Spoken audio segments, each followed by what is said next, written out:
నేను కూర్చున్నాను. కాలేజీలు అప్పటికి ఉన్నాయి 92 అదంతా 3 సెంట్రల్ గవర్నమెంట్ ఆఫీసులు నడుస్తాయి. ఇది రాష్ట్ర ప్రభుత్వం కంట్రోల్లో ఫస్ట్ ఇన్స్టిట్యూట్. ఈ రోజుకైతే 11 ఉన్నాయి మొత్తం దేశం మొత్తం మీద 11 కాలేజీలు ఉన్నాయి. ఈ 11 కాలేజీల్లో ఇది ఇప్పుడు 4వది. ఆ తర్వాత 7 కాలేజీలు వచ్చాయి అంటే త్రూ అవుట్ ఇండియా. ఆ 7 రీసెంట్గా హైదరాబాద్లో ఒకటి వచ్చింది. హైదరాబాద్లో స్టేట్ గవర్నమెంట్ ఆధ్వర్యంలో ఈ మధ్య పెట్టారు. హైదరాబాద్లో పెట్టారు. తెలంగాణ స్టేట్కి హైదరాబాద్లో పెట్టారు 2 years. ఇది 1992లో పెట్టారు. చాలామంది చదివారు. మీకు అంటే మీరు ఎప్పుడు దీని గురించి తెలియదు. ఈ ఏరియా వాళ్ళు కూడా యువత ఏపీనే కాకుండా అదర్ స్టేట్స్ నుంచి కూడా వచ్చి చదువుకుంటారు. ప్రస్తుతం అయితే ఒక 20,000 రూపాయలు జీతంతో ఉద్యోగాలు స్టార్టింగ్ 15 నుంచి 20, 15,000, 18,000 కంపెనీని బట్టి 20,000 అలా ఉద్యోగాలు ఇస్తున్నారు.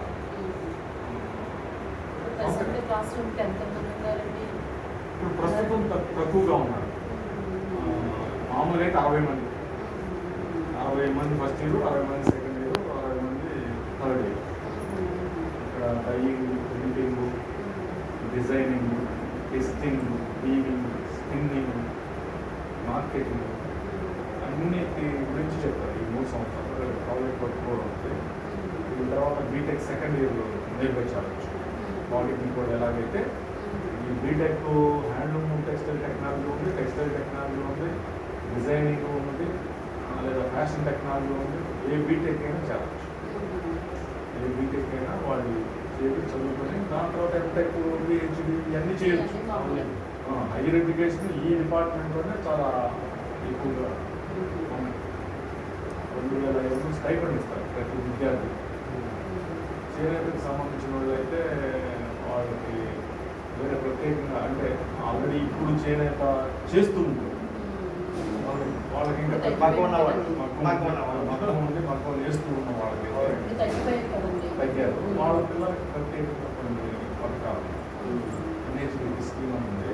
వాళ్ళకి దాదాపు ఒక 50,000 రూపాయల దాకా ఖర్చు ఈ హాస్పిటల్స్ అన్నీ ఇస్తారు. మామూలుగా మిగతా వాళ్ళకైతే స్టైపెండ్ 2,500 ప్రతి విద్యార్థి. స్టూడెంట్స్ మేనేజ్ హాస్టల్ ఉంది. ఈ స్టైపెండ్తో సంబంధం సరిపోకపోతే వేరే వాళ్ళు వేసుకొని ఎంత ఖర్చు వస్తే అంత క్యాంపస్లోనే హాస్టల్ ఉంది. దాంట్లో మేము చదువుకోవచ్చు. ఇదంతా ఎగ్జామ్స్, సిలబస్, సర్టిఫికేట్స్ మొత్తం ఈస్టర్ టెక్స్టైల్స్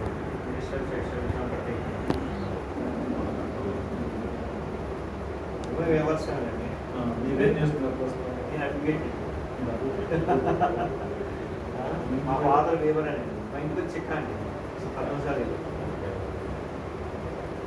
రాజుల దగ్గరికి వేసిన పెళ్ళి, బండారు లెక్క, మోరి, బండారు లాంటిలో పర్వతం లింగమూర్తి. మాకు సంబంధించి మా ఫ్రెండ్ ఒక అర్థం ఉన్నాడు, యజ్ఞప్రసాద్ ఫోన్ టెక్స్ట్లో పనిచేశాడు. ఒకసారి ఇంటి దగ్గర ఉంటాడు. ఏలూరు చేసినట్టున్నాడు. యజ్ఞప్రసాద్ ఏలూరు చేశారండి. ఏరియా ఈ ఇక్కడ కాదు, తమిళనాడు కోప్టెక్స్. ఏలూరులో 7 జీవయ్య ప్రసాద్ అని ఆయన ఏలూరు చేశారు. ఏరియా ఆయన గురించి చెప్పేది. నేను చెప్పేది జీవయ్య ప్రసాద్.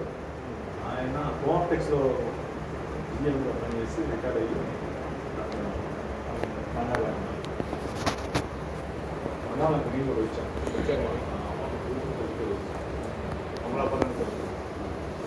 అమలాపురం కోరుకునే కొత్త బ్యాంక్ ఇక్కడ కూడా వచ్చి మండలానికి చేరి ఇక్కడ అమ్మేవాడు. సాగులో షాపులో అమ్మేవాడు. మా ఫాదర్ కూడా అప్పుడు ఆయన కూడా ప్రొఫెసర్. నేను ఇక్కడే చదివానండి. ఇక్కడే చదివాడు. మా అబ్బాయి కూడా ఇక్కడే చదివాడు. సామలు పద్మశాలి సామల ఏలూరులో ఉన్నారు. సామల ఇక్కడ బాగా పెద్ద వ్యాపారస్తులు ఉన్నారు. ఇక్కడ సర్పంచ్, ఈ ఏరియాకి సర్పంచ్గా చేశారు. వెంకటగిరి అండి. ఈ పెరివరం ఏరియా అంటారు. ఉన్నారు కదా, చేపూరు సుబ్బారావు కౌన్సిలర్. మా ఫ్రెండ్ వాళ్ళ అన్నయ్య గారు అబ్బాయి చేపూరు శ్రీనివాసరావు అని, వాళ్ళ అన్నయ్య గారు అబ్బాయి అక్కడ వచ్చేసాడు, నెల్లూరు వచ్చేసాడు, అడ్వకేట్. అసలు మామూలు శారీస్ డిస్ప్లే ఉండదండి, ఎక్కడ? ఇక్కడ అండి, ఇక్కడ ఉండదు. ఇది నేర్పించి ప్రొడక్షన్ కాదు, కాలేజ్ మొత్తం నేర్పిస్తారు. నేర్పించడం వరకు డిస్ప్లే చేస్తారు. నేర్పించడం అంటే దానికి సంబంధించిన మగ్గాలు, ఆ ప్రాసెస్ మొత్తం అంత ల్యాబ్స్ ఉంటాయి, పైన ల్యాబ్స్ ఉన్నాయి, కావాలంటే చూడవచ్చు. 3 సంవత్సరాలు చెప్తున్నాం కోర్స్. ప్రస్తుతం జనాలకై ఎంత కూడా ఈ సాఫ్ట్వేర్ వైపు వల్ల ఇక్కడ కూడా అడ్మిషన్స్ తగ్గినాయి. ఆ దగ్గర కూడా అడ్మిషన్స్ తగ్గినాయి. ముందు చాలా డిమాండ్ ఉంది. రికమెండేషన్స్ చూసేవాళ్ళు, సీట్లు వచ్చేవాళ్ళు, అన్ని మెరిట్ మీదే సీట్లు. గతంలో అలా ఉండేది. డిమాండ్ తగ్గింది. జనాలు ఎక్కువగా సాఫ్ట్వేర్ ఇష్టపడతారు. వదిలేశారు. ఆ పిల్లలు ఇంకా అసలు లీవింగ్లోకి ఎవరు వెళ్ళట్లేదు కదండి. షిఫ్ట్ అయిపోతున్నారు వేరే వాళ్ళు. అందుకనే సార్ మా అబ్బాయిని దీంట్లోనే కావాలని చేర్పించా. ఆయన మాత్రం నేను చదివింది ఆయన ఇదే. చదివాడు ఇక్కడ, వాళ్ళ అబ్బాయి కూడా చదివాడు. పద్మశాలీస్ కదా సార్, పద్మశాలీస్ కదా, ప్రతి ఒక్కరూ సబ్జెక్ట్లోంచి బయటికి పోతుండే, ఇంకా సబ్జెక్ట్ నేర్చుకునే వాళ్ళు ఎవరో అయితే అయిందిలేని మా అబ్బాయిని కావాలని చేర్పించాను. ఇప్పుడు 30,000కి బెంగళూరులో మన సైడ్ జాయిన్ అయ్యాడు. టెక్స్టైల్ కంపెనీ బీటెక్ చేశారు. ఇది చేసి దీంతో సెకండ్ ఇయర్ బీటెక్లోంచి జాయిన్ అయ్యారు సేలంలో. ఇప్పుడు ఇంకా 2 months చదువుకున్నాగానే ఇప్పుడు 30,000 శాలరీకి బెంగళూరులో సెట్ అయ్యాడు. జోర్డాన్లో కూడా వచ్చిన 80,000. జోర్డాన్లో కూడా వచ్చింది, మేము పంపించలేదు బయట కంట్రీలో, ఎందుకని స్టార్టింగ్ అని పంపించలేదు. అదే క్యాంపస్ సెలెక్షన్ వచ్చింది. వేరే కంట్రీ సమస్యలు ఉన్నాయి కదా అని. ఇప్పుడు ఎలా ఉందంటే మనకి అడ్వకేట్ అనేటువంటి దానికి ఏ విధంగా ఉంది ప్రస్తుతం భవిష్యత్తు అంటే అది ఎవరికి ఏంటంటే